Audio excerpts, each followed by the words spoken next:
You've heard of Christmas in July. Well, let me introduce you to Midsummer in December. Elf on a shelf, Malli on a stally. They all can't be winners, okay? You win some, you lose some. I did the best I could. Hello and welcome back to my channel. Today we're going to be discussing the 2019 film Midsommar as suggested by these lovely subscribers here. So it's wintertime and we meet our main character, Danny, who has just received some very alarming emails from her sister, Terry. So Danny calls her boyfriend Christian and she's hesitant to do so, and we kind of see why. Visibly, we can see that Danny is trying to hold it together and not freak the fuck out because of the emails she's received from Terry. My impression is that Danny wants to confide in Christian about what's going on, but she chooses not to bring it up. And although it seems that Danny is trying to avoid bringing up Terry, Christian does so, and he seems to be aware of the alarming email she's been sending to Danny. He's basically asking her like, okay, how is that going? Is there any updates on that? And Danny admits that she's worried and nervous about the emails. And at first it seems that Christian is trying to console her. He's like, oh, like I'm sure everything's fine. And for me, there's a thin line between trying to comfort someone and think on the positive and completely being dismissive of their feelings. So at first, Christian is dancing on the line. He goes from two-stepping on the line to straight up crossing over, jucking and jiving into the ladder. And Christian starts going in. He's like, oh, you know, your sister, like she's just looking for attention and you're letting her get to you. And Danny's like, hold up, you know, Terry's bipolar and she is my sister. So of course, if she receives an email like that, she's gonna be fucking worried. And Christian is basically telling her that she's overthinking and freaking out for no reason. And Danny is very visibly struggling with all of this. And she tells Christian, like, you know what, you're right. Like, I just needed to be reminded. Like, thank you. Like, don't worry about it. I'm fine. First impression of Christian, already don't like him. Haven't even seen his face, but I already can tell that I'm not going to be jucking and driving with him. Because I feel like it is possible to have your own opinions on a situation without invalidating somebody's feelings. Like, if Danny was my girlfriend and I genuinely had no clue about how bipolar disorders worked, and I genuinely thought that Terry was sending these scary ass emails to Danny for attention, I would still want to console Danny in a way that looks a little bit more productive and a lot less, oh, you're overthinking. I'd be like, okay, you know, I'm sure everything's fine, but let me give you some peace of mind. Like, we can drive to your parents and see what's going on. We can call in a wellness check or something. Anything other than, oh, your bipolar sister is just looking for attention. Huh? Later on, Danny is on the phone venting with one of her friends, and we kind of get more insight on her and Christian's relationship and their dynamic. And Danny kind of expresses that she's worried that Christian resents her for always leaning on him with her family drama, and she's afraid that she's pushing him away. And the friend on the other line, I feel like, is giving some pretty sound advice where she's basically telling her like she should be able to lean on her partner and whenever she's going through stuff, and if he can't handle it, then she needs to break up with him. Good riddance. I feel like that's pretty solid advice. I do understand where Danny is coming from though. I get that way too, even like with my friends and with my family, where I'm like, okay, like I don't want to like lean too much because you know everybody has their own shit going on. Like I don't want to make my problem somebody else's problem, but I would also feel fucking sick if a loved one of mine, if a friend or family member of mine was going through some serious shit and felt like they couldn't come to me. And oftentimes too, if I feel like, okay, like I got some heavy shit to lay on somebody, I always ask like, hey, do you have the capacity to hear me real quick and hear me talk about something that I'm going through? Because like I said, I do understand how Danny feels. So while Danny's on the phone, she's sending more emails to Terry hoping to get a response. At this point, she's called her parents and they seem to be sleeping in bed. There's no answer. Nobody's answering their phone. So of course she's freaking out, and she receives a phone call from an unknown number. So then we cut to Christian and friends. We meet Christian and his group of friends, and his friends consist of Mark, Pele, and Josh. And Mark is basically telling Christian to break up with Danny. And Christian is like, oh, what if I regret it and can't get her back? That is a selfish ass reason to stay with somebody. If you're on the fence about whether or not you should stay in a relationship and you're not showing up as a considerate and a contributing partner to said relationship, you need to get the fuck out of there. And Mark is telling Christian like, oh my gosh, you need to leave her so you can find somebody that likes sex. And I'm like, okay, Mark, right idea, wrong reasoning though. I feel like Christian should leave Danny so she can have the opportunity to find somebody that's more her speed, because you have Danny over here venting to her friend, losing her fucking mind, trying to figure out what the fuck Christian is doing. Because like in the conversation Danny was having with her friend, she's like, bro, like I know he's like wanting to break up with me, like I feel it. And that's such a shitty position to be in, especially if the other person isn't breaking up with you, because then you kind of think that you're fucking crazy. You're like, okay, he hasn't broken up with me, which means that we're fine, but also I feel this distance here. What's going on? But the point is, they don't need to be together. And speak of the devil, Danny calls Christian's phone again and Mark is immediately annoyed. And he's like, she needs to go speak to her therapist, not you. I said, damn. Christian answers Danny's call and we find out very quickly that Terry's emails were not a ploy for attention as Christian initially suspected. And it is literally the worst possible scenario. Terry killed herself and her and Danny's parents. Danny, of course, is devastated. And if I were Christian, I'd be fucking sick to my fucking stomach, bro. Because I couldn't imagine misreading a situation so dramatically. The stakes were so fucking high. Like, it would have been bad enough if Terry tried to harm herself and like survived, but it's like it was literally the worst possible scenario. So it's sometime later after the winter season, and Danny is laying in bed, and poor thing, like you can tell that this is a depression fit, and it's like I can't blame her, like she's just kind of laying in bed zoned out. Christian comes into the room to check on her, and she notices that he has like outside clothes on, and she's like, oh, are you going somewhere? Christian is like, oh yeah, I'm just gonna run to this party real quick, show my face for a little bit. He was like, just stay in bed, and she's like, no, I'll come with you. So Danny is at this party with Christian and his friends, and then Danny finds out from Josh that Christian and his whole friend group are going to Europe. They're going to Sweden to visit Pele's family. Josh is doing research on European midsummers for his PhD thesis, and basically everybody else is just tagging along. So Danny looks to Christian and she's like, oh, like y'all are going to Sweden? Christian is like, oh yeah, like we were just talking about it. Like I don't even think I'm gonna go. Like I may not go, maybe I'll go. And they're leaving in 2 weeks. They're leaving in 2 weeks for a month and a half to plan a trip outside of the country for a month and a half with 2 weeks left before the departure date, and you're talking about, oh, I may not go. Like, bitch, you knew you were gonna go. We eventually find out that Christian already bought his ticket, so this whole bullshit of, oh, like, I may not go is just weird. And this is the first that Danny is hearing of this, and it's very clearly awkward for her and everybody else there. And even if I was just thinking about it, and even just considering it, I would absolutely tell my significant other, like, oh, hey, like, I'm thinking about leaving for a fucking month and a half to go to a different fucking country. And we know that Christian has known for a while, because when we first met him and his friends before Danny called giving him the news about Terry, they were talking about it. And at no point was it implied or suggested that Christian wasn't going. It was like, oh yeah, we're all going. And personally, to each their own, but after everything happened with Danny and her family, I would have immediately canceled that trip. Danny and Christian get home, and you can tell Danny is like very hesitant on bringing up the whole Sweden situation, but she does, and she's basically like telling him like, yeah, like I felt a little weird having to find out that way, like in front of everybody. It's like, you didn't tell me, you didn't mention it. And then Christian seems completely confused as to why Danny would feel weird. He was like, oh, I told you I wanted to go to Sweden. And Danny's like, yeah, but you didn't tell me that you were going to Sweden. And here goes Christian. He's like, it's not like I was keeping it from you. Like, I just bought my ticket today. And I'm like, bro, which the fuck is it? At the party, you said, oh, I don't even know if I'm gonna go. I'm probably not gonna go. And then all of a sudden, okay, you already have your fucking ticket. Like, something about this just feels wrong. And so Danny kind of calls it out, and she's like, okay, you already bought your ticket though. And then Christian is like, sorry, like with a question mark at the end. As a reformed crash out, that would have sent me over the fucking edge. Either you're a fucking idiot or you're playing in my face right now. So Danny is trying to put it in perspective for Christian about how like this caught her completely off guard. And it's almost like he's intentionally not understanding, or not even trying to understand, why she felt a little uncomfortable at the party. And then he gets really defensive, and he's like, I told you I wanted to go and I had the opportunity and I took it. And I'm like, bro, there's a huge fucking difference between, oh, I want to go to Sweden someday, and oh, I already bought my ticket to go to Sweden in 2 weeks because I'm leaving for a month and a half. Two completely different fucking things, my guy. And poor Danny, I feel like she senses Christian's defensiveness and like starts to backpedal a little bit. And she's like, no, I don't mind you going. She was like, it just caught me off guard. And Christian is like, oh, well, I already apologized. Danny's like, you said sorry, which sounds more like too bad. And I'm like, that tone too, sorry, it just sounded like condescending to me. It didn't sound like, okay, like, I'm sorry, I understand where you're coming from. And now he's trying to leave Danny's apartment because he feels attacked. And now Danny is over here like, no, I misunderstood. Like, I'm sorry. Like, I was wrong. I'm sorry. I just was confused. And I'm like, girl, leave this situation immediately. Like, she's practically begging him to stay. And watching this whole interaction and this whole conversation is so unbelievably triggering. Like, I've had similar conversations with you know who, and I also find it extremely frustrating when people can't separate the intention of their actions with the outcome of their actions. Like me, for example, I'm a real chill gal, and it's never my intention to upset anybody that I care about or hurt anybody's feelings that I care about or anything like that. But sometimes shit gets mixed up. Sometimes I put my foot in my mouth. Like, I'm not a perfect person. So if a significant other, a friend, a family member comes to me and says, hey, like, you know, we kind of had this weird moment. It kind of made me feel uncomfortable, or I felt kind of weird in this situation, I always apologize, because I acknowledge that although my intentions weren't bad or my intentions weren't meant to be harmful, if it made somebody that I care about feel some type of way,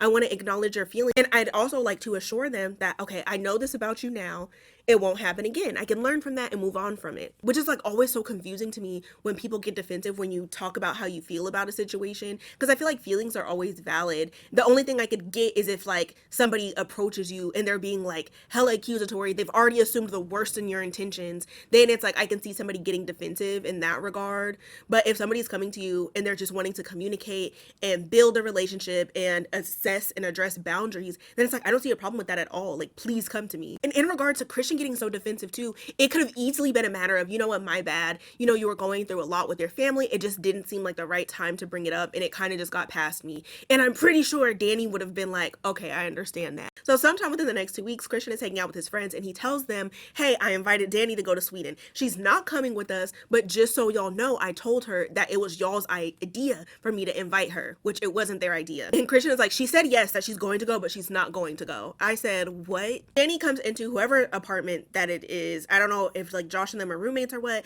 but she's there and Josh is like trying to be somewhat personable. He's like, you know, so Sweden, like you're coming, and Pele's like, yeah, you're coming with us, right? And we know Mark does not fuck with Danny, so he barely addresses her before he asks to speak to Christian in the other room. So Danny sits down in the living room and she's talking with Pele, and Pele seems to be the most personable and the most welcoming towards Danny out of everybody in the group. We know Mark doesn't really like Danny, and Josh seems to be indifferent, like he just seems to be really locked in on his thesis. But Pele seems very fond of Danny. So they're having small talk about the trip, and Danny tells Pele like, oh, like we're actually gonna be arriving to Sweden on my birthday. I said, now wait a goddamn fucking minute.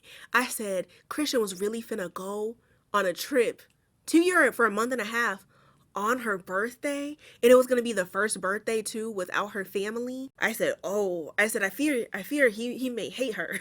I fear he may not like her. So Pele explains to Danny that his community back in Sweden have like a 9-day festival, and he's like, there's a lot of dressing up, there's a lot of traditions and ceremonies and stuff. Pele is showing Danny pictures, and he's like telling her like, you know, I'm really happy that you're coming on this trip. And then he's giving her condolences for the loss of her family. And this is very clearly a sore spot for Danny still, as I would imagine. And, you know, she gets emotional. We see that she's emotional on the plane. And I don't know why, but seeing her crying on the plane just made me feel like really uncomfortable in a way where I'm like, oh my God, like I just wanted her to be home and not out somewhere while she's feeling all of these heavy feelings. So Pele takes the group to their first destination, and they meet Pele's childhood best friend, or he refers to him as his brother, Ingmar. And Ingmar has also brought friends with him, Simon and his fiance, Connie, from social services. Connie is not with social services. I'm so fucking sorry. I don't know why in my brain, every time I hear the name Connie, or I meet a Connie, I have to say Connie from social services. So Ingmar has hallucinogens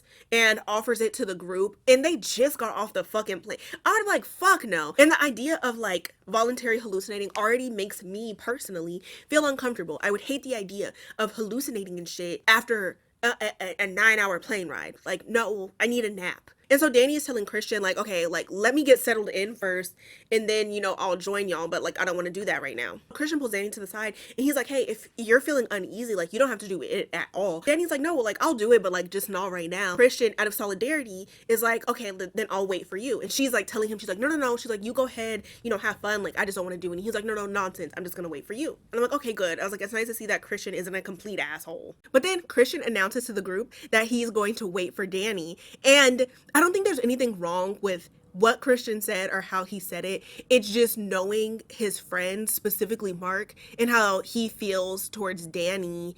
I probably would have worded it in a way that took the heat off of her. Just me personally. Like I said, there's nothing wrong with what he said. This is all Mark's problem, really, because Mark starts fucking bitching about it. And he's like, what? Like, you know, there's gonna be separate trips. Like, we all need to take it at the same time. Y'all are out of the country for a month and a fucking half. Like, y'all can trip out on your hippy dippy mushrooms, like, any other time during the trip. Like, it's not that deep. And we already know that Danny was worried about ruining their guys trip, so she folds and she's like, okay, she's like, you know, no, like we can all just do it now. Which I would have been 10 toes down and been like, fucking relax. If Christian chooses not to, then that's him choosing not to. I'm not fucking forcing him not to, you know, trip out with y'all. Nonetheless, Danny partakes and they're all high as fuck. And Mark, of all people, is like having the kind of trip where it's like, mind you, like I don't do all that, okay? Like I'm not out here intentionally hallucinating and shit. But if I were to intentionally hallucinate and there was a dude that was like ruining the vibe and being on some like paranoid ass shit, like that would drive me fucking insane. Like, he's freaking out because it's 9 p.m. and the sun is still out. He's freaking out when people are walking by,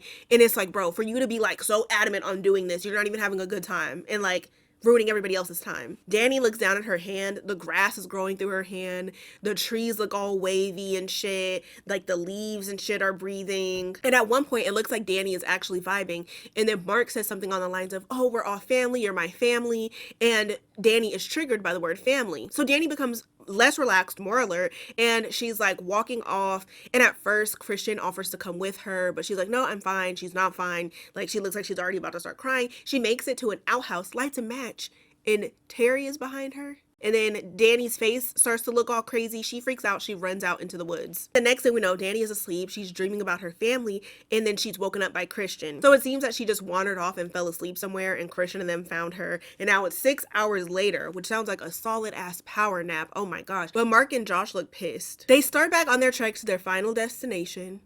They're led to Pele's village, and they're introduced to the Harga community. Pele's family and everybody seems to be like really nice and very welcoming. And so once they get settled in, they're all enjoying the festivities. We meet Maya, one of the Harga girlies, and she has her eyes set on Christian. So the kids are running around, and Ingmar is saying like, oh, the kids are playing Skin the Fool. And Maya runs by, kicks Christian, smiles at him, and then suddenly Christian now wants to play Skin the Fool. So he gets up, their friends get up, and now it's just Danny and Pele. So while Danny and Pele are alone, Pele uses this opportunity to give Danny a little birthday gift. He drew her a little portrait. And so Danny is like flattered. She's like, oh my God, it's beautiful, thank you. And then Pele says, oh yes, but like, this is just between us. I said, girl, lock the fuck in. That's weird. Only because it's like Pele so far has these extensive ass interactions with Danny when they're alone. Like, I'm like, you couldn't give her the drawing with everybody else around? You had to wait until y'all were alone? That's interesting. That's a choice. Danny mentions to Pele how Christian forgot her birthday. I said, damn. And Danny is making excuses for Christian and blaming herself. Like, it would have been one thing if she was like, okay, we were out in the woods hallucinating and shit. We're in a different country. There's a time change. So it's like, I can see giving him the benefit of the doubt because of that. But her being like, oh, I didn't remind him, it's my fault. Which I'm like, no, bitch, fucking relax. Like, if anything, like, maybe the drugs, maybe the time change, maybe like blame that, but blaming herself was just weird to me. So Pele is giving everybody a tour of the grounds. Josh is taking notes for his thesis. So Connie from social services is asking Danny and Christian how long that they've been together. Christian has no fucking clue. He's like, oh, about 3.5 years. And Danny is like, no, it's been 4 years. And so it's really awkward. So Christian tries to change the subject, and he's asking Connie and Simon how they met and how they met Ingmar. And so Ingmar is like, oh, actually, like, we all met on a farm and I was dating Connie. And then Connie said, hold the fuck up. You know, we never dated. She was like, we went on one date and I didn't even know it was a date. And Ingmar like tries to clean it up. He was like, oh, my bad. Like, I misspoke. I meant that we were friends.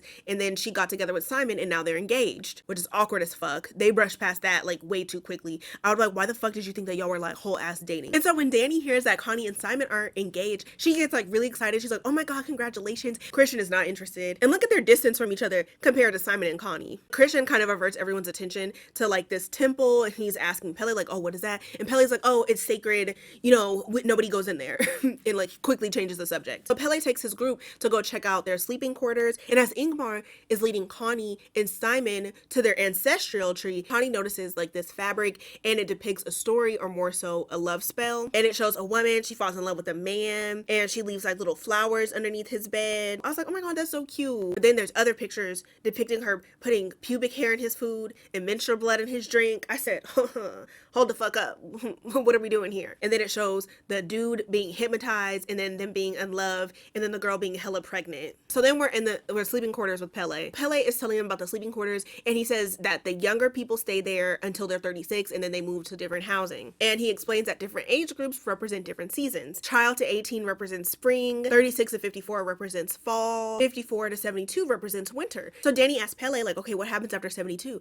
And Pele goes, and Danny laughs because it's a joke, right? So we see Pele and Christian are off to the side, and Pele is telling Christian, like, you know, you forgot Danny's birthday. It's her birthday today. And Christian pulls her to the side, and he pulls a cake and candle out of his asshole. I'm kidding. I don't know if it's from his asshole directly. It just came out of fucking nowhere. I can assume that maybe he had brought it with them on their trip and was expecting to surprise Danny with it. But it's really fucking awkward. He lights a candle. He's singing her happy birthday. He's like, oh, you didn't think I forgot, did you? And she's looking at him like, bro, I know you fucking forgot. And he's like, oh no, I thought it was yesterday. Like, his lies just piss me the fuck off. Like, it's like he doesn't even fucking try. He's like, oh, I thought it was yesterday. And I'm like, bitch, if you thought it was yesterday, you would have did this shit yesterday and not fucking today. Why didn't you do this shit yesterday if you thought it was yesterday? Like, he just not lies unnecessarily. I don't like that. And it's like, I know we mentioned it before, but I'm like, he really planned a trip on her birthday. Like, I'm sure he didn't make the itinerary because it was Josh's big trip for his thesis and shit. I just wouldn't have dreamt of going on my significant other's birthday, especially after they lost their whole fucking family. I'm staying here with them, huh? Because it's like, obviously for Josh, the trip was more important in terms of getting his PhD and shit, but I'm like, Christian could have just stayed behind and been with Danny, but that's just me. The way that Christian just moves so nonchalantly, like, I'm almost like, am I the problem? Would I be expecting too much of my partner? Would I be doing the most by staying behind and being with my partner in their time of need? So they're all getting ready for bed and don't like the sleeping arrangements. I feel like it would be fun for like a night or two, like, ooh, sleepover. It would be fun if we like all stayed up and we had like flashlights and shit and we're telling like ghost stories and shit. Like, it seems like it would be fun in that regard, but there's definitely a crying baby in there. And so we do see a lot of subliminals throughout the movie, and I couldn't help but notice that they put a pair of scissors underneath the baby's pillow. And so I looked it up, and somebody said that it was like supposed to be symbolic for the baby detaching from its parents. Maybe underneath the crib, but underneath the baby's fucking pillow? Like, that's a little too close to home, or like a little too close to dome. You know what I mean? So like I said, they're all getting settled into bed, and Pele is like, okay, like, the festivities start tomorrow. Tomorrow's gonna be a really big day. He said that they're gonna have a etstupa. I don't know how to say that, but here's the word, okay? You pronounce it and you tell me how to fucking say it. So Josh seems to know what an estupe is. Let me actually figure out how to say that shit. Et a stupa. So they got their et a stupa for tomorrow. Josh seems to know what it is, but nobody else does. And Christian and Danny are like, okay, well, what the fuck is it? Like, don't keep us in the dark. What's gonna happen? And neither Pele or Josh provide any insight. And you know me, I love surprises. So I'm like, oh shit, let's see what this et a stupe is gonna be about. The next day, everybody is like gathered for a meal, and the last to join them are two elders from the community. So they sit, everybody eats, the two elders are carried off. Everybody follows along except for Mark, who goes back to the sleeping quarters to take a nap. So everybody is gathered at the bottom of the cliff. The elder people are like carried up to the top of the cliff, and they cut their hands, and then they put their bloody little geriatric hands on some stone. So the older woman goes to the edge of the cliff, and I was like, oh, like she's about to spread some geriatric wisdom to the younger villagers and shit. And just as I'm thinking like, wow, she's awfully close to the edge, she fucking jumps. No parachute, no trampoline at the bottom. So it's safe to say that she did not survive that fall. And so let's take a moment to gauge everybody's reaction for a bit. So we have the Hargas, who are not fucking shocked at all. They're kind of just like, that's what's up, that's what's up. You have Josh, who almost seems too shocked given that he knew what Etatupe was. And to be fair, he didn't know how it was gonna go down, but he knew those geriatrics were gonna go down. Christian looks surprised, Danny looks stunned, and you can tell she's very much in shock. But nobody has nearly as a big enough reaction as Connie and Simon. They are freaking the fuck out. As would I would be with Connie and Simon. I don't know if I would be silent and big-eyed looking at whoever the fuck I came with, giving them the we need to get the fuck out of here eyes, or if I would be like, oh my god, what the fuck, like freaking out as openly as Simon and Connie. I don't know. Ingmar is trying to calm Simon and Connie down, and before we know it, the old man jumps. Again, no parachute, no trampoline, but he doesn't perish right away. He is very clearly injured, and then a select group of Hargas get a big ass mallet, and then they just take turns finishing him off. Danny is locked in watching all of this happen. Like, she hasn't looked away, and she's very much in shock, it seems. Josh looks excited. Connie and Simon are pissed. Also same, because why the fuck would you make me see something like that? Holy shit. Siv, or as I like to call her, head mistress, is trying to calm Simon and Connie down, and she's explaining that it's just a part of their culture, and she's like, those elders jump for joy off of that cliff, and I'm gonna be happy to do it too when it's my time. She was the end of their Harga life cycle, and it is what it is. And my thing is, is like culturally, to each their own, you know? I just also feel like I wouldn't want to witness something like that firsthand. And I'm just looking at Ingmar, Pelle, and Josh especially, because it's like Ingmar and Pelle, that's their family. They probably grew up seeing this shit, but Josh knew what the fuck this was and didn't fucking tell anybody and didn't say like, hey, like a heads up, you're probably not gonna want to see this shit. So afterwards, everybody's walking back to the grounds. Josh runs back to their sleeping quarters so he can take notes for his thesis, because like I said, that's the whole reason that they're there. Christian doesn't really come for Danny. Like, he's just kind of like, okay, you know, go be by yourself right now. Like, it's okay. And goes and runs to find Josh. Danny is very clearly not okay. And I almost wish that Christian was a little bit more comforting towards her in this moment. The fact that him and Josh, like, it's like they seem shocked by it, but they didn't seem like deeply disturbed by it. So like I said, Christian goes to Josh and tells Josh that he's gonna do his thesis on the hargas, which in my opinion is crazy work. And let me also add that Christian initially brought up the conversation. He's like, well, I wanted to ask you if it was okay. Well, he's like, no, I'm not asking you. I'm telling you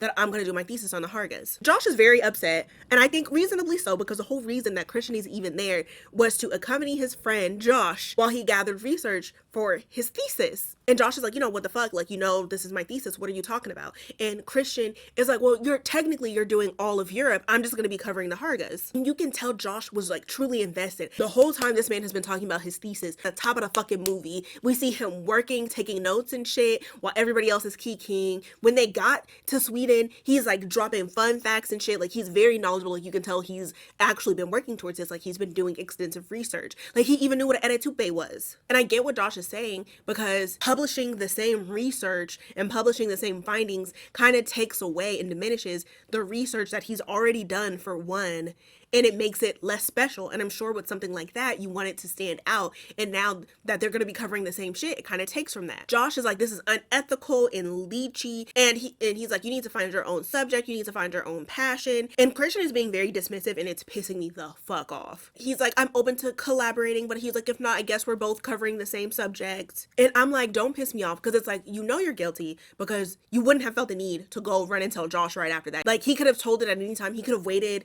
He could have like casually brought it up like at dinner or something, but it's like, no, you went to him specifically, started to ask if it was okay, but then said scratch that, and then proceeded to tell him you're going to be covering the hargas in your thesis. And the fact that Christian was able to dismiss Josh's feelings, and like, even without Josh's feelings, the integrity of what Josh has been working towards off of a technicality is crazy fucking work. For him to be like, oh, well, technically, you know, you're doing Midsommar traditions for all of Europe. I'm just covering the hargas. And don't get me started on the whole open to collaboration bullshit. Kings 3:16. Now, I'm not religious, but tea and gossip is tea and gossip. So there's a story of King Solomon. Two women are fighting over one baby. And King Solomon says, okay, bet, we're going to split the baby in half. Y'all can both have a half of the baby. He said, how are we going to do this? Are we going to do it horizontal? Or are we going to do it vertical? And one of the ladies is like, oh yeah, that's cool with me. And the other lady is like, what the fuck? You know, no, don't fucking do that. And King Solomon is like, okay, that's obviously the fucking mother. And to the lady who wasn't the real mom, like, girl, what the fuck? Like, bitch, that was fucking crazy. She said, I'm leaving here with something. And I feel like that's the same energy I'm getting right now from Christian. The fact that he was like, okay, with a piece of the pie, not the whole pie, kind of tells you who he was. He was a lady that didn't have the fucking baby. Josh goes to Pelle and is telling him what happened. And Pelle is like, it doesn't fucking matter. Neither of you can write or publish this shit. The elders won't have it. We find out that Christian has already spoken to Pelle about it. And Pelle is like, I told Christian the same thing. Like, y'all can't write about this shit. But nonetheless, Pelle tells Josh that he'll ask the elders if it's okay. So cut to Danny. She's packing up her shit. Girl, same. I'd been getting the fuck out of there. And Pelle is apologizing. Danny is freaking the fuck out. And Pelle is trying to calm her down. And Danny just wants to fucking leave. Pelle tells Danny, I know exactly what you're going through. Pelle implies and kind of suggests that the emotions, like the heavy emotions that Danny is feeling, is coming from the loss of her family. And Danny is like, no, like, that's not what it is. Like, that's not even what I'm talking about right now. The thing is that we know that Danny's grief is something that's weighing heavy on her. However, witnessing the geriatrics jumping from the cliff and shit, like, I feel like that would impact anybody that way, and feeling emotional and shook, especially if that's not something that they've grown up seeing. Because, like, clearly Pelle and Ingmar and all the other hargas were like, yeah, yeah, duh. And obviously, anybody who didn't grow up seeing that shit and didn't find that to be fucking normal was going to witness something like that and be fucking shook. Like, that's just what was gonna happen. And then here goes Pele, and he's like, oh, I lost my family in a fire, so like I understand how you feel. And he's explaining that he never felt lost because his community, the Hargas, everybody acts as a family and they were able to uplift him, so he never felt alone and he always felt held. And then Pele grabs Danny's hand. He's like, you know, he's my friend and I like him and all, but do you feel held by Christian? I said, Danny, get the fuck out of there. Like, this whole thing, just get the fuck out of there. I don't like this. We don't like Christian, but this is still weird. He's like, does Christian feel like home? And I'm like, fuck no. I'm like, Danny, I know Christian doesn't feel like home, but the fact that Pele only does this type of shit when y'all are alone makes me feel uneasy. So later on, Christian goes to check on Danny and he's like, hey, are you going to be okay? And Danny is kind of like, are you not freaked out by this? And then Christian is like, of course I am, but it's their culture and I just want to keep an open mind and I feel like we should do everything we can to acclimate. And this is why I feel like Midsommar is an excellent date night piece, because I would want to know what kind of shit my significant other would be on if we were in a situation like this. I would only hope and pray that I would end up with somebody where if we seen some shit like that, that we wouldn't even speak any words. There would be no words between us. We would just go, pack our shit, and just fucking leave. So bedtime rolls around. Danny asks Josh for a sleeping pill. And this is what I find interesting about Josh's character. He's so locked into his thesis, it didn't even fucking occur to him that the Edistupa was going to be traumatizing for Danny, especially everything that she had gone through with her family. Really, not even just Danny and everything that she's gone through with her family, but really anybody. Like, I feel like a heads up would have been fucking amazing. So Danny is asleep and she wakes up and everybody is leaving her. Like, her group of people, they're all leaving. And you hear Christian whispering just as they're walking out, like, shh, don't wake her up. And she goes outside and they're all in the car driving off. And that is a horrifying fucking feeling. The way I would have ran after that car, but we've quickly realized that Danny is dreaming. And she's seeing very vivid images of her family. She's seeing very vivid images of the geriatrics that jumped from the cliff. And it's like that dream alone really just kind of fucked me up. Being in a city somewhere feels like comfort. Being in like what feels like in the middle of fucking nowhere, where you're surrounded by trees and wooded area and shit, where it would be nearly impossible to navigate your way out on your own, like that feeling of being trapped would have me freaked the fuck out. And then seeing the people that I came with leave, it's a proper nightmare. So the next morning, before everybody wakes up, we see that Maya is plotting on Christian. She puts a little something underneath Christian's bed. Everybody is asleep except for Josh. So Josh sees that this has happened. So outside, we see that they're spreading the ashes of the elders that jumped off the cliff on to like their ancestral tree. And Josh and Mark meet up with Pele. And Josh is basically asking for an update to see if the elders gave it the okay for him to be able to write his thesis and get information and do research on the Hargas. Pele tells Josh that the elders gave it the okay. He just can't mention the location or any names. And he tells him that he has to share the project with Christian because technically Christian asked him first if he could specifically cover the Hargas. So Josh shows Pele like, hey, I found this. What is this? And Pele explains that it's a love rune for a love spell. Christian walks up and Pele is like, oh, like I think my sister Maya has a crush on you and she just got the okay last year that she can start, you know, having sex. This weird ass conversation is interrupted when we hear one of the Hargas yelling. We see that Mark is pissing on the ancestral tree. So Pele rushes over to see what's going on and one of the Harga men is like, hey, he's pissing all over our fucking family. Like, you know, this is my family that he's pissing on. Like, he's like very upset, reasonably so, because it's like, what the fuck? Pele explains to Mark what he's done. And Christian comes over, Christian is laughing.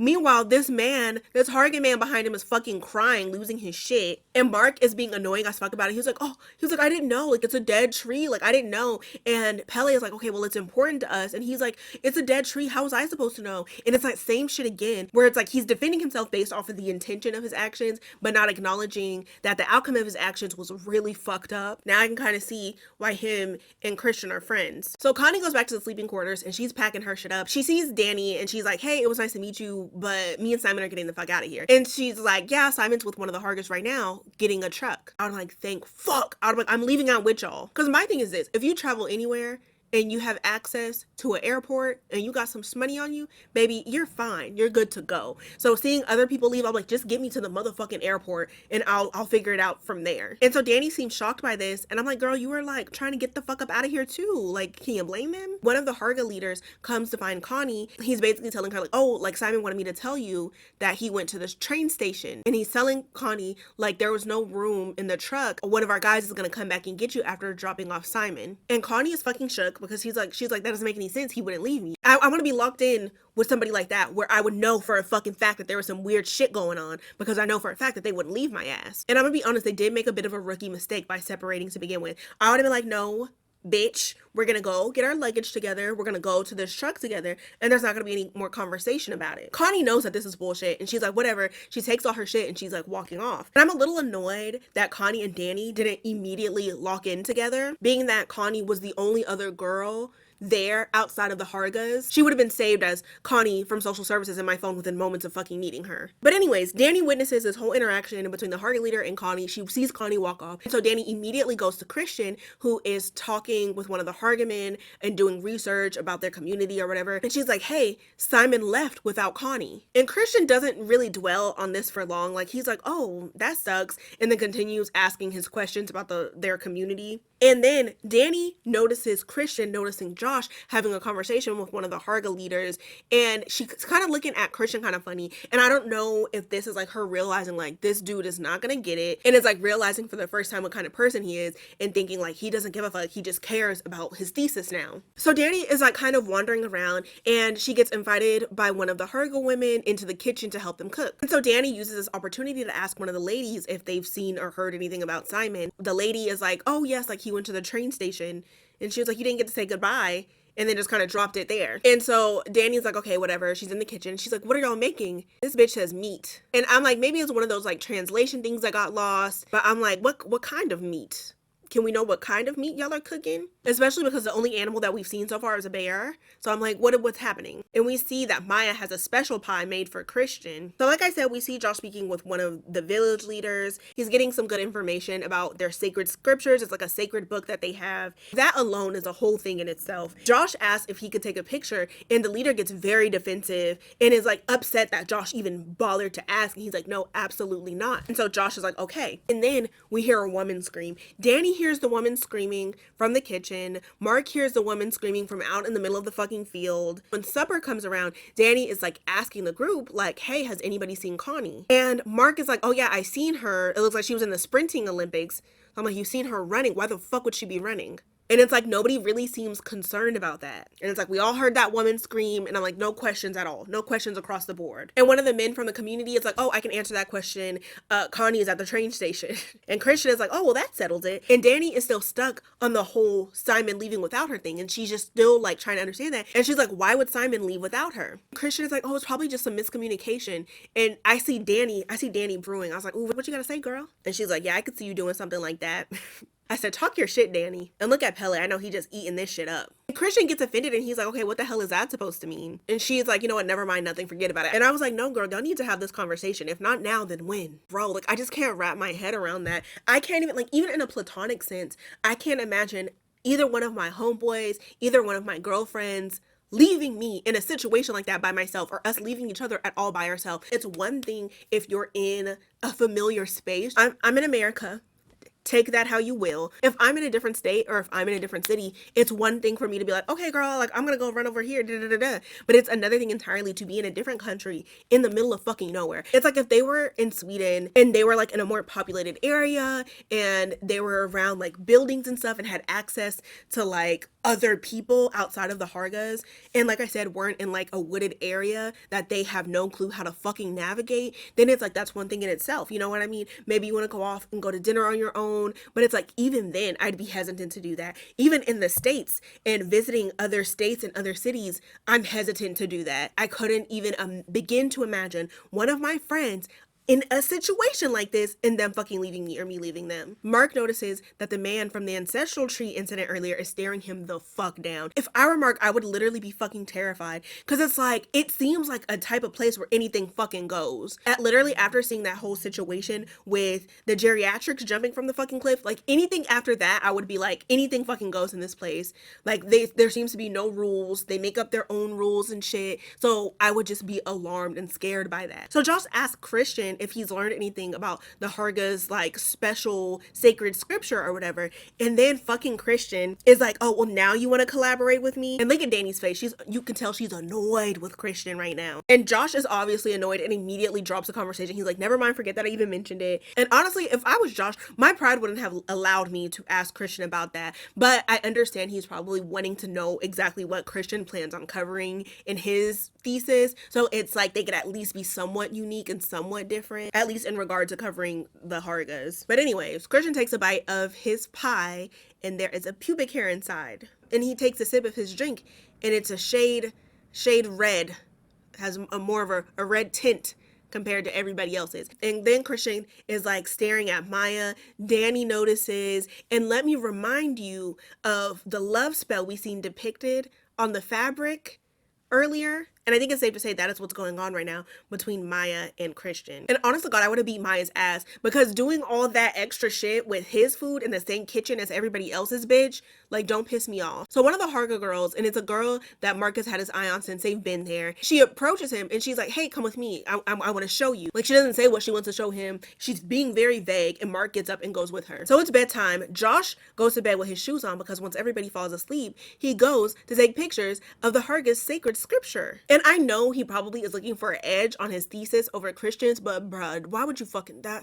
Why would you do that? I was like, this ain't it. I was like, this feels unethical. It feels wrong. They told you that they didn't want you taking pictures, and they were like very adamant on it. It wasn't like, no, or maybe we'll think about it. It was like a hard fucking no. So why he would do that, I don't know. But while Josh is taking pictures, someone walks in. He's relieved when he sees that it's Mark. He's telling Mark, like, he's like, hey, we're not supposed to be in here. Like, we need to be quiet. And just as Josh is getting like a better look at Mark, he realizes something isn't right, and it's Malli fucking Watt. I'm talking gash to the head, like he's down for the count. He's done. We then see that it's not Mark who's walked in on him taking pictures, but it's one of the Harga men wearing his skin. And I was like, oh shit. The kids were playing skin the fool, and the adults, they're not playing. They're doing that shit for real. So it's now breakfast time, and Danny is like, okay, where's Mark? Where's Josh?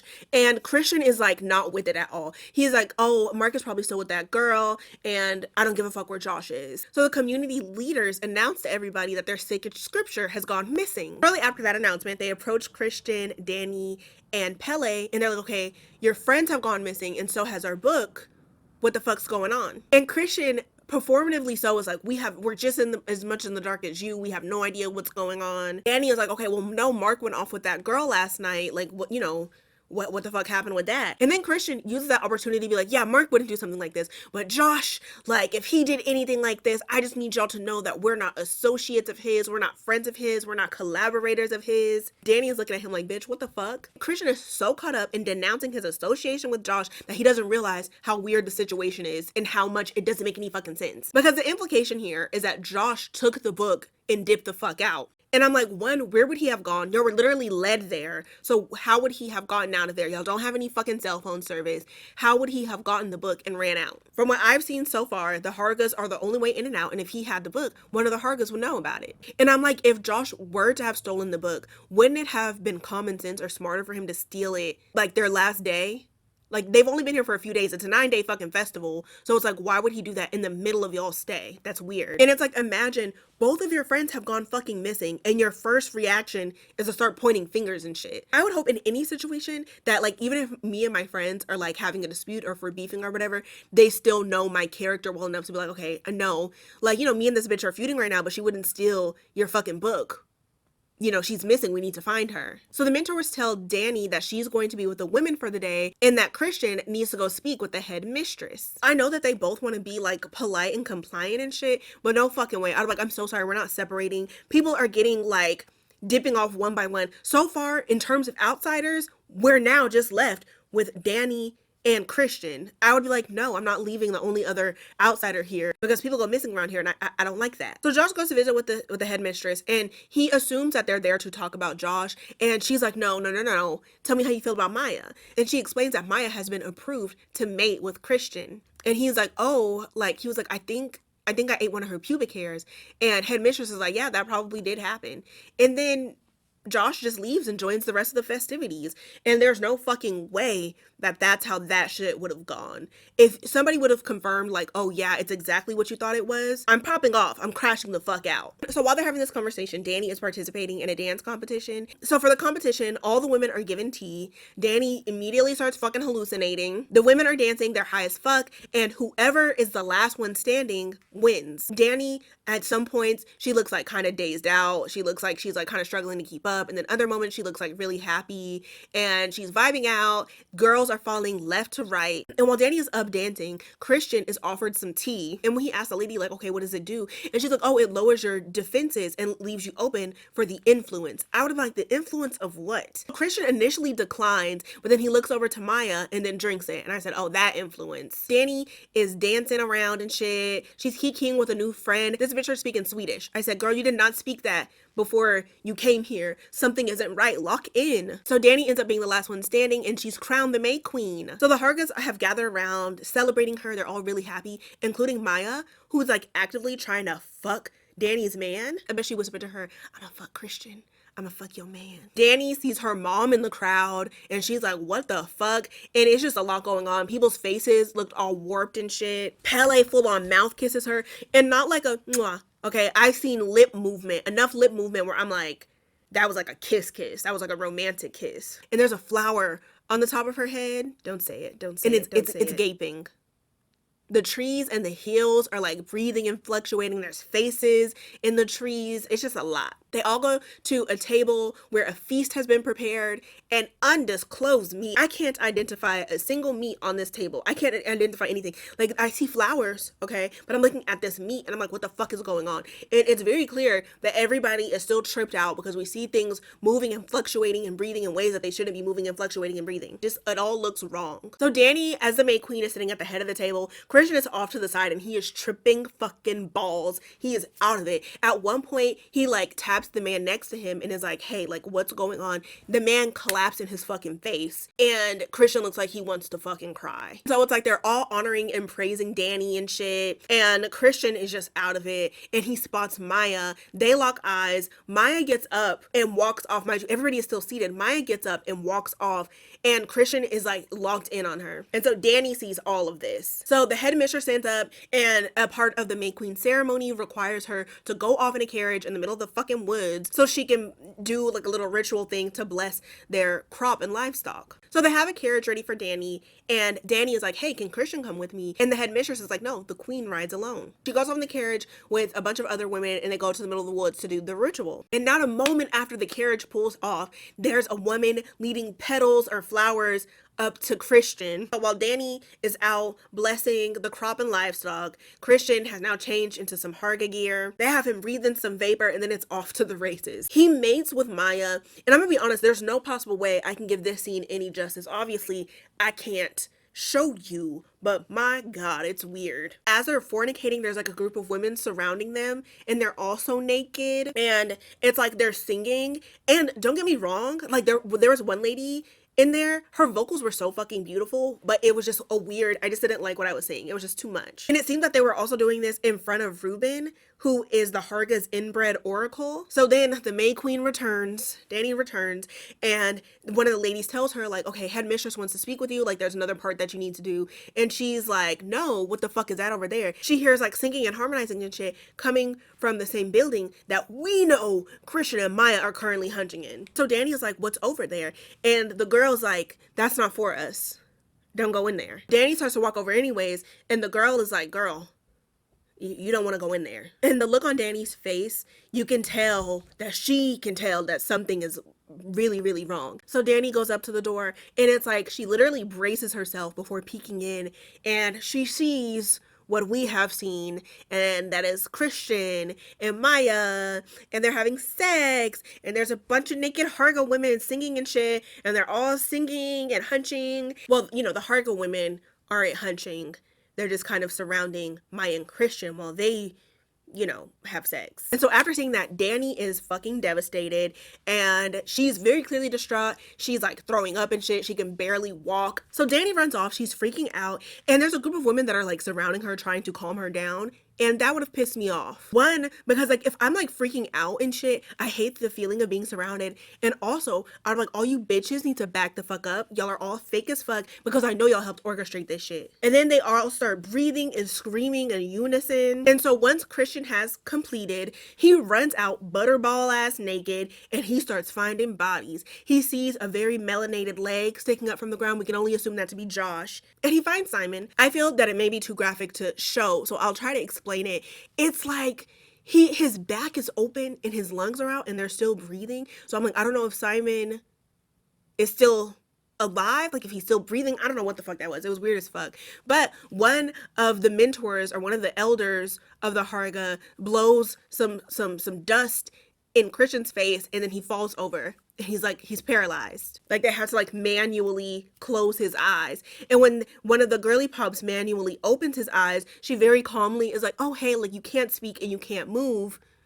This is your situation right now. Everybody has gathered around. The headmistress is speaking. And she's like, okay, we have 9 lives that we're going to sacrifice. And we have 4 outsiders or 4 new bloods or new offerings provided by Ingmar and Pele. And that's Simon, Connie, Josh, and Mark. You see, Pele is being offered for bringing in new blood and their new maid queen. And look how Christian is looking at him. I know he'd be cussing him the fuck out right now because he really brought them there to be fucking sacrificed. And like, I guess like as a form of like duality, they offer 4 of their own from within the community. And so they have the 2 dedicated sacrifices, which I do believe are the geriatrics from before that jump from the cliff, and then 2 volunteers, one of them being Ingmar. And the 9th and final sacrifice is chosen by the maid queen, aka Danny. And so she chooses from one of the new bloods, which would be Christian or somebody that's already a part of the community, and that person is chosen by like a lottery system. It almost looks like a bingo ball situation. And so now Danny has to choose between one of the people from the community and Christian. She chooses fucking Christian. I said, girl, that's quite the fucking choice. And it's so crazy because we don't even hear her say Christian. It's just the next scene they're preparing Christian for the sacrifice. But I'm like, girl, I get it. We don't fuck with Christian, but this feels like a lot. We would have squashed whatever issues we were having in the interim, escape, and then as soon as we get out, oh, it's fuck you and the clique you claim. But right now, I'm not gonna fucking get rid of the only other outsider here. I'm just not gonna do it.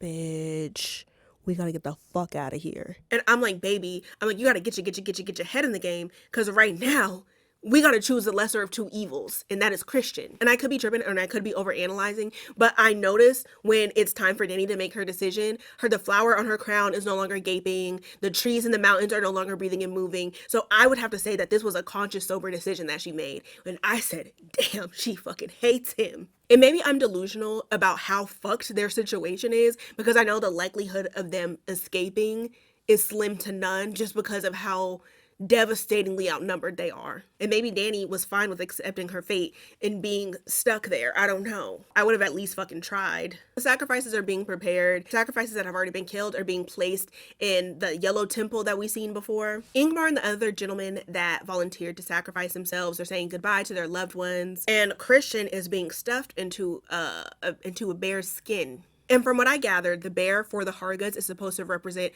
all the dark shit that comes with their beliefs, I guess you could say. All the sacrifices are in the temple, and the 2 live sacrifices, one of them being Ingmar, is given like a substance from a yew tree, and the guy that gives it to them is like, feel no fear and feel no pain.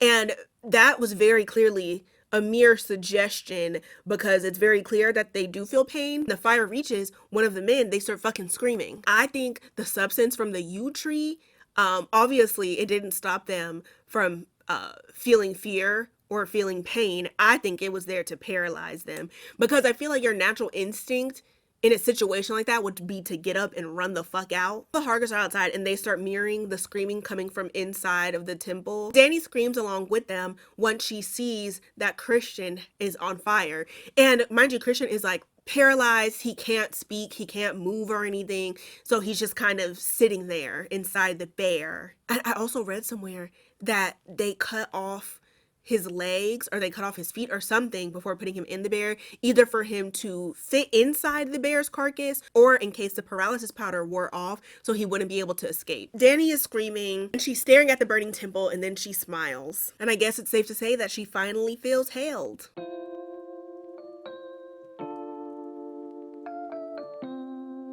I'm curious to know how you feel about Danny's fate and Danny's situation. Me personally, I was really scared for Danny because it's like, bitch, she's trapped in a different country with a murderous cult. I'm like, what the fuck is going to happen to her? When I first seen the movie, the idea of her no longer being with Christian felt good, but it was like, at what cost? Because it's like, I didn't necessarily want to see Christian fucking burning up in a fucking fire and shit, but I did want to see her move on from him and be able to like thrive and shit and just be good without him. But doing that felt like a lot. Don't get me wrong, Christian's character was annoying as fuck, and it makes me wish that Danny locked in much sooner and that Christian locked in much sooner, and just either of them could have initiated leaving the relationship before everything that happened with her family. Because I feel like when her family passed away, it made it much more difficult for Danny to leave because, you know, it seems that she didn't have any other family or really anybody else to lean on. And it seemed like Christian, you know, although a faulty support, was still there as support for her. And I imagine it was also difficult for Christian to leave at that point because it's like, I couldn't imagine leaving somebody after they experienced such tragedy. I wouldn't be staying after pity. It just seems like that would be a difficult thing for me to do. And I really feel for Danny, but I really just felt like she just needed to leave her relationship with Christian. And it was interesting though to see her dynamic and her energy towards Christian shift, because it's like at the top of the movie, at the start of the movie, anytime they had a conflict or a dispute or differing opinions, it seemed that she would lean more into what he was saying, like, yeah, you know what, you're right, I'm tripping, and be more agreeable and have more space for his thoughts and opinions. And then like as we get towards the end of the movie, she looking at him like, bro, you are actually fucking stupid. Like when they're having supper with the Hargas and Danny is asking where Connie is, and she's like, I can't believe Simon left. And you hear Christian say like, oh, it was a misunderstanding. She's like, he would do some shit like that. And you can tell like she's just like visibly annoyed with him. Whereas like I said in the beginning of the movie, she wasn't nearly as annoyed or frustrated with him. Like she was freaking out and shit, of course, but it wasn't any frustration towards him, but more so frustration towards herself. And seeing this transition with Danny, I'm like, yes, girl, you're finally locking in. You see that you probably shouldn't be in a relationship with this man. And then by the end of the movie, I said, oh shit, yeah, she was locking in and creating that distance with Christian, but then leaning into the cult at the same time. She said, I stopped smoking cigarettes, hey now, but now I smoke crack. Like, girl. When it comes to the Harga community, I will admit it did feel nice seeing Danny be seen and people like actually being nice to her. Like I said, if you look at the main group, Josh seemed indifferent towards her. He wasn't very personable. He seemed to just be really honed in on his thesis. Mark didn't support Christian's relationship with Danny, and that definitely reflected in how he handled Danny and how he interacted with Danny. It was definitely not personable. It definitely wasn't friendly. He seemed to be more annoyed with Danny than anything. And then you have Pele, who was nice to her and catered to her feelings, and he was a part of the fucking cult. So it's like watching the movie the first time and seeing Pele being nice to her. Like I said, that initial reaction of like, oh, somebody's like being nice to her, somebody's checking in on her, somebody's, you know, making sure that she's good. That was nice, right? But then it's like as the movie progressed and shit, and you kind of figure out what the fuck is going on with him and his community and shit, it's like, it's creepy and it feels predatory and completely random. But remember when Pele said his family or his parents were killed in a fire?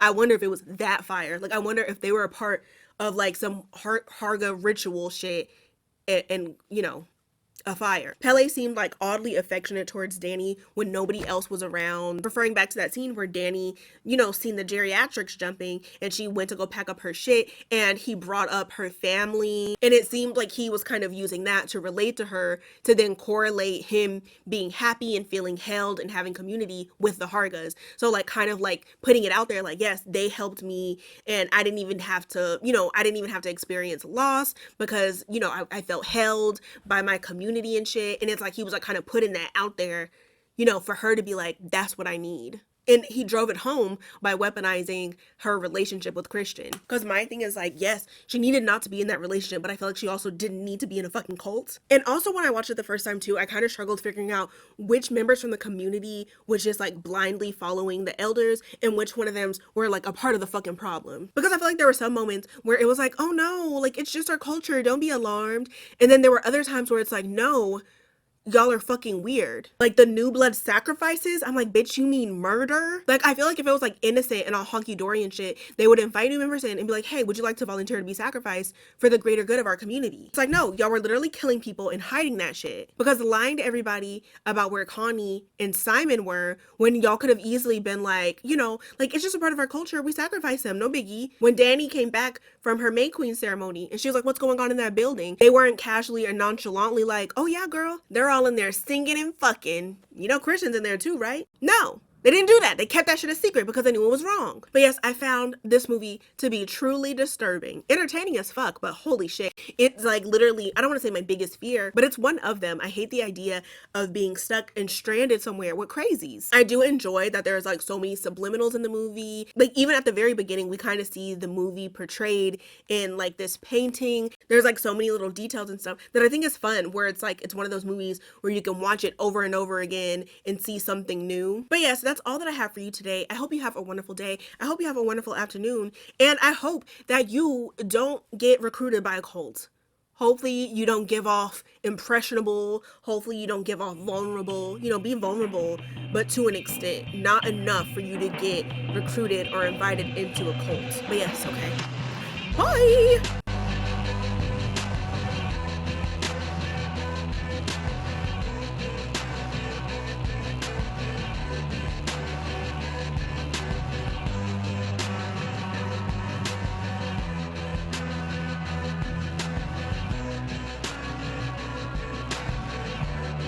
Like, he even knew what an etupe was. Etupa. Haven't said an etupe. Oh, that's gonna piss me off. Etupa. Etupa.